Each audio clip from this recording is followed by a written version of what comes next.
Welcome to Doc Discussions with Dr. Jason Edwards, brought to you by St. Luke's, St. Louis.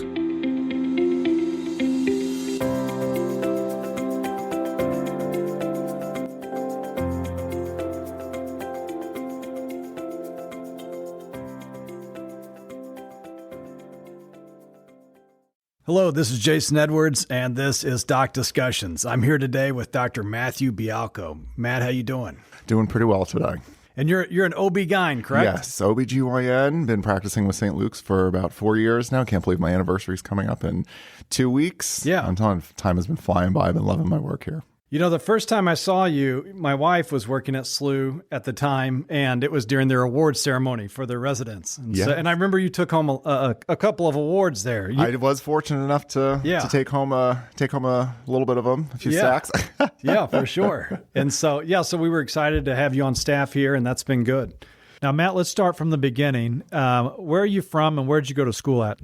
So originally from New Jersey. Garden State. The Garden State. Grew up about 12 miles outside of Manhattan. I haven't lived in New Jersey for a long period of time, so you may not be able to hear the accent, but when I say talk and coffee and dog, it does come out. But I was born and raised in northern New Jersey, again, about 12 miles outside of Manhattan. I am a twin myself, have an older sister, family still all in New Jersey. Then did my undergraduate work at Georgetown, did my graduate work at the University of Michigan, went to medical school through St. George's University, did my training with SLU and SSM here in St. Louis. So I definitely have been around, had a lot to experience, thankfully. Very good. Now, you in college, I hear tell that you were a swimmer at Georgetown, right? Yes. Yep. And Georgetown's, I'm sure, Division I AA, or not Division 1A, yep. 1A, yeah. And I was there when we were last at the Final Four. Go Hoyas! Really? So, yep. so they had a really good team there. Oh yeah, yeah. And thankfully, I mean, it was one of those things. Started swimming. Oh Lord.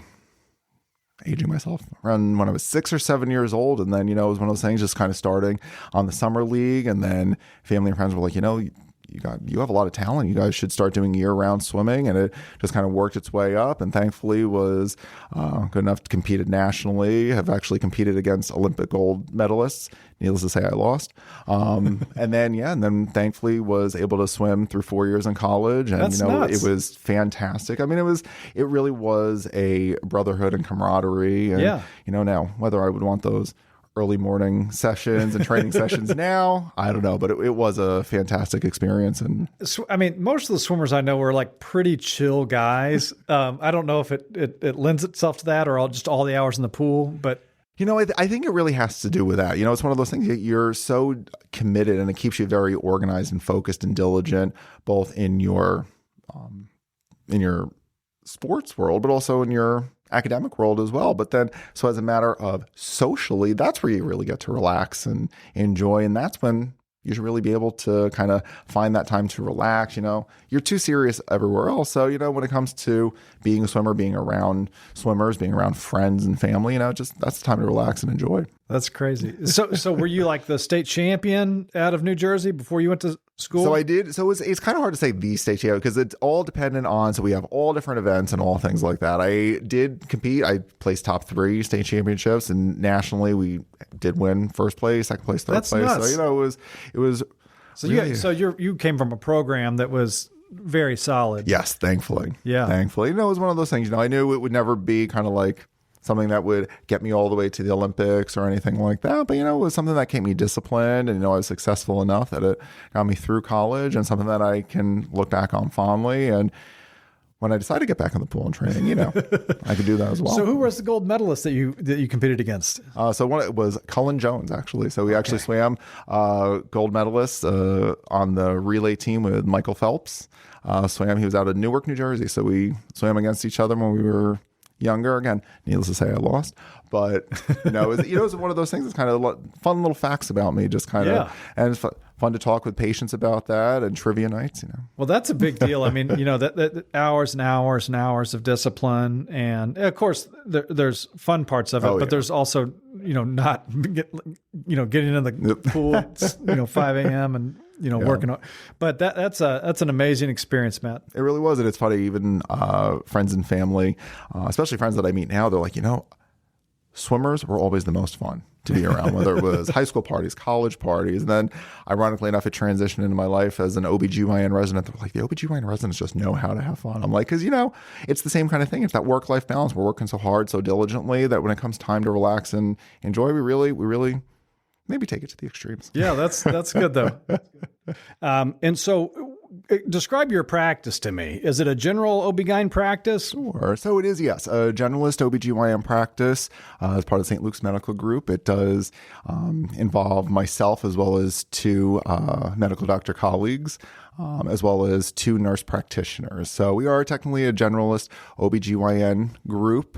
We can deal with some high-risk obstetric as well as some higher-risk GYN, but, for the most part, we kind of take care of our generalist population. And then if for any reason needs to be seeing anybody, such as your wife, maternal fetal medicine specialist, we can send them out. Very good. Very good. And so is your practice more obstetrics or more gynecology? At this point, I would say it's about 50-50, which is always really kind of a goal as you're kind of building your practice. Initially, you start seeing more GYN, but then as you become busier, start seeing some more patients, it kind of builds towards that kind of that 50-50 split, which is a lot of fun. That's really the best part of being a generalist OB-GYN. What attracted me to the field was that ability to kind of care from life to almost end of life, really kind of get that continuity. Yeah, I agree. I think having a lot of variability through your day is a really good thing, especially for your career, to see a lot of different things. Yeah, no, and ironically enough, I had no intention of going into obstetrics and gynecology when I started in medical school. I was thinking, definitely something hands-on, more procedural.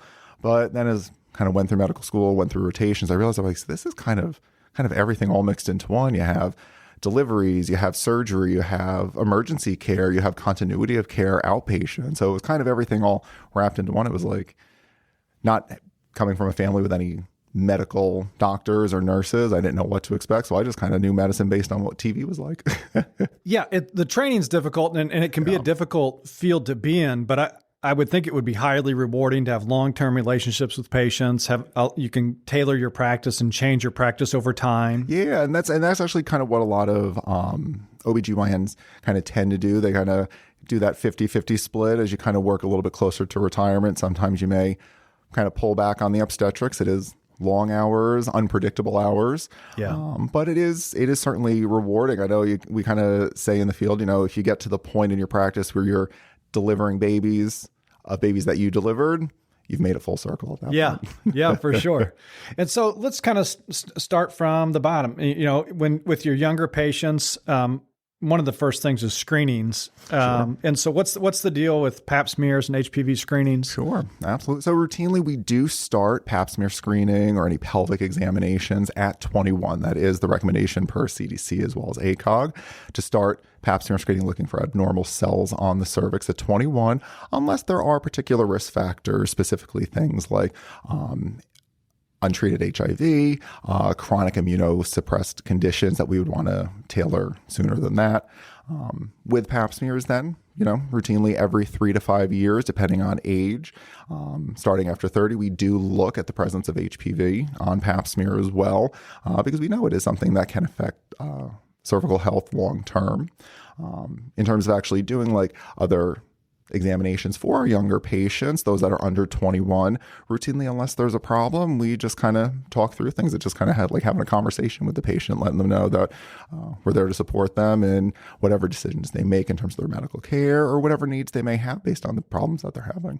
Very good. And so one of the things that kind of came out when I was in medical school was the HPV vaccine.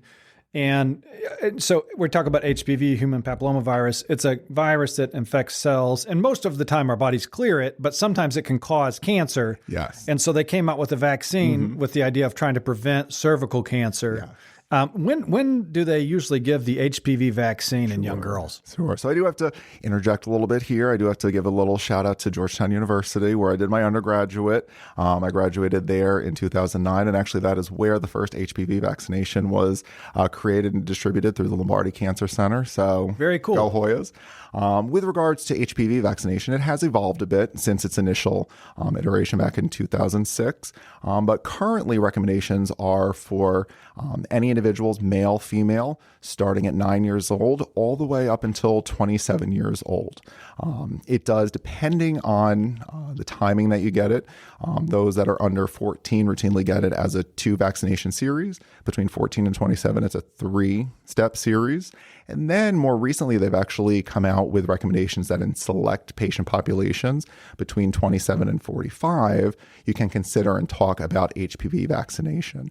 There was initially a thought that you needed to have the vaccination before potential exposure to the virus, but we've actually found through studies over the past almost 20 years that even if you've had prior exposure, we know the vaccination can be helpful for preventative measures past that time frame. Very good. And the reason we use it in boys is they can get anal canal cancer, penile cancer, which is very rare, and then head and neck cancers, all from the HPV virus.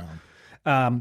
And so now what about abnormal menstrual cycles? And so, there's typically like one cycle a month, but it doesn't always go like that.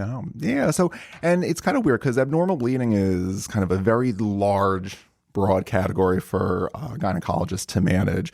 We consider a normal menstrual cycle anywhere from 25 to 35 days, which for a lot of patients is kind of surprising. Like, oh, it's kind of that broad. And then having like an actual like bleed anywhere from 3 to 7 days is considered normal.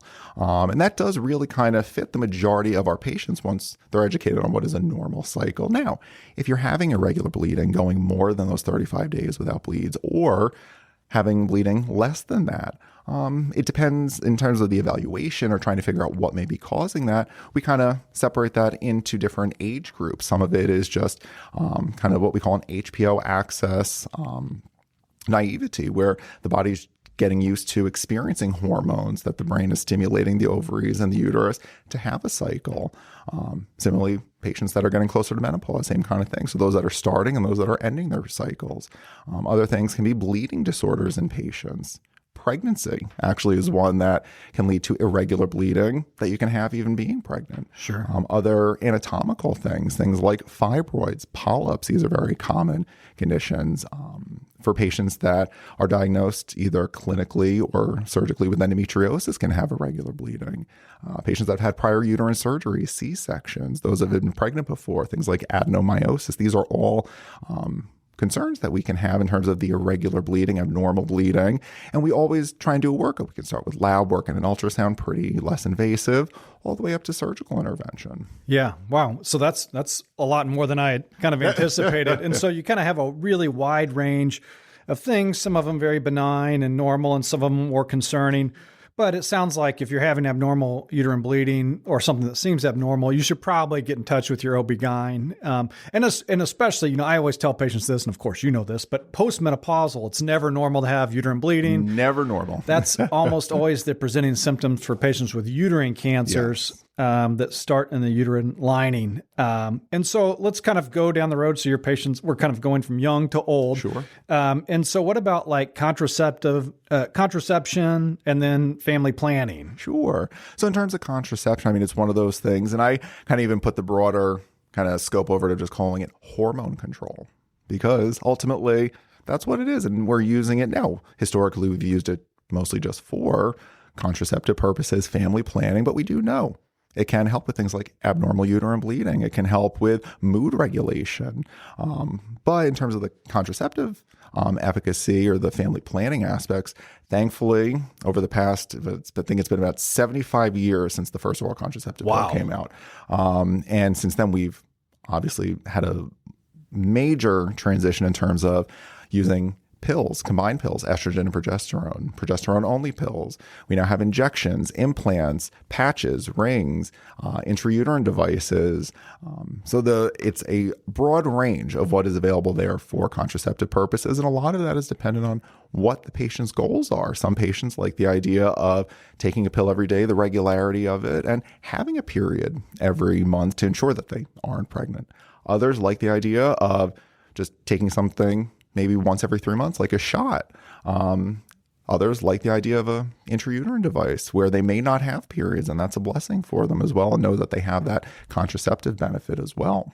Yeah, so a lot of options there. And so if you have thoughts or preferences, you guys sound like you're able to meet them with multiple different modalities. Yeah, we definitely encourage patients, even if they're not having problems. And that's kind of going back to what we were talking about previously, is our younger patients, our adolescent patients, if they're interested in just wanting to be on a contraceptive because they're starting to become sexually active, we encourage them to come in, even if we're not doing an exam, to just talk about the different options. And it's kind of eye-opening for a lot of patients what is available out there, because a lot of times they'll go based on what they've heard of, either their mothers, their sisters, their friends, what they've used before. But the one thing with contraceptive is it's not a one-size-fits-all. So, listening to you talk about this, you clearly know a lot about each subject matter. It kind of underscores a big part of medicine, and that is it's always a lot more complex than you think it is. And so it's better to get in, talk to a professional, especially somebody who's nice and easy to talk to like yourself, and get some good information. We live in a high information era, but it's still, when I have patients who look things up using an AI or a search engine, it's still very difficult to actually hone in on their specific situation. You really got to know the right questions to ask, and it can be difficult. And a lot of things are gray areas and are nuanced as well. Yes. So if somebody's trying to get pregnant, what are some things they can do to kind of prepare their body for that? Sure. Well, the first thing is come off your contraceptive. Yeah. But no, routinely, one of the big things that we encourage patients are obviously trying to manage any prior health conditions you have. Now, ideally, we're always hoping for the perfectly healthy couple, but we know that's not reality. We know that things have changed in the past however many years, that, each patient comes into pregnancy differently. But one of the things we do encourage is keeping track of your menstrual cycles. Are they regular? Are they not regular? Keeping kind of a logbook of ovulation. Now, thankfully for technology, we have a lot of things out there. We have apps on your phone. We have the Aura Ring. We used to do basal body temperatures, but that seems to be a thing of the past. Starting on a prenatal vitamin. I talk to a lot of patients when they come in, like, I'm thinking about getting pregnant. I'm like, get started on a prenatal vitamin, because ultimately, and that should be at minimum 3 months before you're even thinking about getting pregnant, to build up the things that your body will need to support a pregnancy.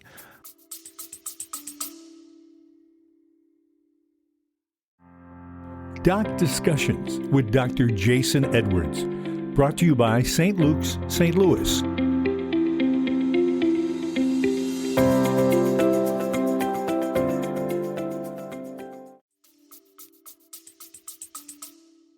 What about obesity? I mean, that's been a big deal over the past few decades, and the rate's gone up a little bit. Is that a pretty big hurdle for patients? It tends to be. It's one of those things that a lot of patients that are obese tend to have irregular cycles. They tend to have anovulatory cycles where they're not actually releasing an egg during their cycles. And, that's kind of the main point of getting pregnant, is releasing the egg and that. So that has become a problem in terms of, one, getting pregnant, and then two, health during pregnancy, because we know obesity can lead to problems with the pregnancy, problems with delivery. Preeclampsia and the whole bit, right? Yeah, preeclampsia, pregestational diabetes in pregnancy. Yeah. So these are more, and then it makes delivery itself more difficult, whether it's vaginal or cesarean section. And so that's another thing we do talk to patients. If we're really committed to wanting to become pregnant, then we do say, we do encourage you to try and focus on your overall health, focus on diet, physical activity, just to help improve your weight, or even if you're not necessarily seeing significant weight losses, that you're transitioning from more body fat to more muscle, lean body type. And you're going to need that strength and stamina to deal with those kids. And so it's better to deal with it on the front end. Are they using the Ozempic-like drugs in these patients to prepare them for pregnancy, or what's going on there? So we're still kind of in the part. We haven't really been using our Ozempic-like drugs as part of like an obstetric gynecology management for obesity. Now, there are OB-GYNs in the field throughout the country that are starting to prescribe treatments for patients, but really just more so for weight loss at this point, not necessarily weight loss with goals for pregnancy. Gotcha. But we are seeing those benefits. Even patients that are on these medications through their primary care doctors, their internal medicine physicians, their weight loss providers, we're seeing that as they're losing the weight, they're feeling better, their numbers are improving, their cycles become more regular. So we are seeing the significant benefit of these medications from an obstetric and a gynecologic standpoint. Very good. Very good. And then, one of the things that you see out there is people talk about population decline. And I know this is like a little bit outside of your realm, but I'm going to push you a little bit. And so is that palpable? Are we seeing that at all in the clinic, or what are your thoughts on that? So, it's not family planning of 100 years ago where you start having kids at 15 and you have 10 of them by the time you're 35. And so things have changed. We do know fertility rates have declined, whether that's as a result of just epigenetics changing as a result of our environment. We do know that there was a significant decline during the pandemic. That was just a natural response to what we were dealing with, but numbers have started to go back up. I think part of it is, one, that it's more expensive to raise a family now. It is more difficult. I think it's also the autonomy of our patients. Women are more focused now on wanting to earn degrees, become successful physicians, businesswomen, teachers, and they're delaying their childbearing as a result of that for no other reason. They still want to become mothers. They still want that ability to become pregnant and grow a family. But we also do know that there is a natural decline in fertility with aging. So I think there's a lot of factors in play there that are influencing kind of the numbers of our births just nationwide. We know that numbers are going down because of a number of factors. Yeah. Yeah, like even working from home. If you work from home, it's like you may be less likely to get pregnant. You need to be around people. Yes. So, there's a lot of reasons for that, for sure. And obesity, was an issue during the pandemic too. And so, there's a lot of things, and kind of hard to nail down one thing. Yeah, and we do, like we said, we do know that the chronic illness now, hypertension, diabetes, obesity, we do know these are all issues that can make pregnancy more difficult. Costs of fertility treatments are also hindering for a lot of patients. A lot of...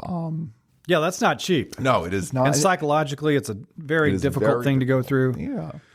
And so you have a patient who's pregnant. One of the big things has always been the C-section rate. And so... depending on your institution, maybe 20% to 30%, or I'm probably off on these numbers, but the idea is to try to get that rate down to have a higher percentage of vaginal deliveries. What's the story with that? So historically, C-section was a scary thing. Yeah. It's one of those things. And ultimately, looking now, we actually just had our OB-GYN department meeting about this. And, nationwide, the goal is less than 25% cesarean sections. Okay. And we do know because cesarean sections at baseline, they're major abdominal surgery. They're not without the risk, but they're not without the reward. Because ultimately, we talk to our patients about our goal for you is a healthy mom and healthy baby at the end of this. Now, the reason why we are trying to avoid C-section is because, again, it is a major abdominal surgery. And in a lot of cases, it does lead to repeat cesarean section. So ultimately, our goal is to try and keep you healthy throughout the pregnancy so that a vaginal delivery is our end goal. Yeah. Now, there are a number of reasons why we have to proceed with cesarean section. I won't get into all of those now. But, it's one of those things we try to avoid as much as we can because, again, we do know chronic illnesses, obesity, those are things that can hinder your ability to heal appropriately to then care for the newborn. Is the baby ever in a worse position because of a C-section or a vaginal delivery, or is that kind of a wash? It's kind of a wash. It really depends. And it depends on the indications for the C-section, really, or the vaginal delivery. We do know ultimately our goal is vaginal delivery, but we do know that's not without its risks as well, depending on, again, the specific clinical scenario for a patient. Yeah. If somebody has a small kind of inner pelvis or whatever the term is, and it's it's just not happening. And it's ironic. I was actually reading last week, there was a interesting article out that talked about that the female pelvis is actually shrinking compared to what it was maybe 40, 50 years ago, just as a result of the fact that we are more mobile, that we're getting that as a species, we're getting taller, that the pelvis is working in because we're walking more, that we're needing to utilize it for other things than just childbirth. Do you think there's a selection pressure and that you've done C-sections in the past and maybe these people wouldn't be able to reproduce, and so now you have more, who knows, right? Who knows? Sure. And the other part is, being in St. Louis, thankfully, we have a lot of providers. We really want to pursue the best outcomes for patients, but we do have a lot of our patient population is from more rural areas where, the idea of potentially doing a vaginal birth after a C-section, and that C-section may have just been for a breech. They didn't labor or anything like that, but we know that was the safest route. They just don't feel comfortable with it. And ultimately, they then have subsequent cesarean sections after that. So again, it also is not necessarily just patient and physician, but it's also location and where you have access to resources. You bet. And so I cheated a little bit on this next question. I asked my wife, what are some good questions I can ask you? And she said, what's the deal? She better not have gone too hard. She said, vitamin K for babies. Everybody is refusing it these days. What's the story on that? It is hard because obviously as providers, we greatly encourage it. A baby's natural vitamin K or ability to clot doesn't really start on its own for 7 to 10 days after delivery. So, there is a risk for bleeding. And especially if you've had a traumatic delivery, whether it was a vacuum assisted delivery or a laceration or something from a traumatic C-section, we want to help the baby's ability to clot. I think, again, that access to information that we were talking about earlier, you kind of go down a rabbit hole via either social media or on Dr. Google, and you see that there may be additives in these injections that are worrisome, that can be harmful for the baby. And, as physicians, we're not looking at everything that's in each of these different kind of vitamin K injections, which ultimately really is just vitamin K. So I think there's that fear of vaccination, which is, again, that's something for a different talk. But and I think maybe that is what the concern is. I don't necessarily think it's the vitamin K itself. I think it's more the concern with it's another shot, it's another vaccination. One thing that it comes down to, though, is an OB. If you have a baby boy, you want a circumcision. If they don't get their vitamin K shot, they're not getting a circumcision because that is a procedure that increases the risk of bleeding, and we don't want to put the baby through that. Yeah, for sure. And I would assume the vitamin K shot's been around for decades, and I can't imagine a lot has changed over time. I'm going to kind of zoom out, and you don't even have to make a comment on this, but there's some studies are out showing there's excess mortality after COVID. And, people could say, well, it's from the vaccine or it's from this or that. I'm willing to kind of hazard a bet that some of that's from not listening to your doctors. And not that doctors know everything and not that doctors are going to be right 100% of the time, but odds are your doctor is right. And the guy, on the podcast is, probably statistically less right than your doctor. Now, I'm not saying believe everybody. I'm not saying don't be skeptical, but it's something that's been done, forever and hasn't changed at all. Yeah. And we've done, millions of people have done something. It doesn't mean you can't ask questions. No. And that's totally fine. It's a smart thing to do, but everything is more complicated than you think. OB-GYN's more complicated than I think it is. And so, with stuff like this, and especially, with your physicians, just have a conversation. Don't worry about looking silly or whatever. I just, I think some of that number is due to skepticism, which may be well earned and maybe well not. I'm not going to get into that, but just have the talk with a professional. Yeah. And I think just medicine in general is a lot. There's been a big change even just over the past 30 years to more autonomy for the patient. It's not necessarily just paternalistic of this is the best for you. This is what you're going to do. I'm giving this to you. You need to do it. There's been more conversation. There's been more autonomy for the patient to say, why am I doing this? Or what are my options? Yeah. And, a little bit of skepticism is healthy. In medicine, 100%. Our skepticism is what leads to profound breakthroughs. You bet. Science is skepticism. Yep. The opposite of skepticism is being naive. Yep. You don't want that, but it exists on a spectrum, and you don't want to be too far on one side or the other. And so, it's good to question things. It's part of informed consent is knowing what you're doing and what's going on. But just the life is probabilistic, and the likelihood that you're going to come to the right conclusion is higher if you're talking to somebody who's done something 1,000 times. But anyway, that's my rant. So I'm not saying we're all going to be right all the time, No, but that's we can't be. We're human. but that's your best shot at getting it right. And so when we're talking, what are some so postpartum? One of the things that people deal with is postpartum depression, and is it? I mean, I would imagine the hormones play a huge part of that. And then also it's just this, especially if it's your first child, it's just dramatic life change. Yes. What's your take on postpartum depression? Sure. And postpartum depression is something, it kind of goes on a spectrum. You have everything from the blues, which we do expect as a result of your hormonal fluctuations, your hormonal shifts, your new responsibilities, all the way to a severe postpartum depression or postpartum psychosis. And we do risk stratify patients during their pregnancy. So we're very proactive about it during the pregnancy to kind of look at what are your current resources that you have around you. Do you have a good support system? Because ultimately we do consider that 4 to 6 week postpartum period as kind of what we call the fourth trimester. It still requires care by providers to be actively involved in kind of that next stage. And a lot of it, it's difficult because I had a patient today just kind of talking through things that after being pregnant, it kind of brought her back to some of her losses, and she was like, I had time to reflect on that and, to be thankful for what I have. But we do know depression or kind of frustrations are real, and it is understandable.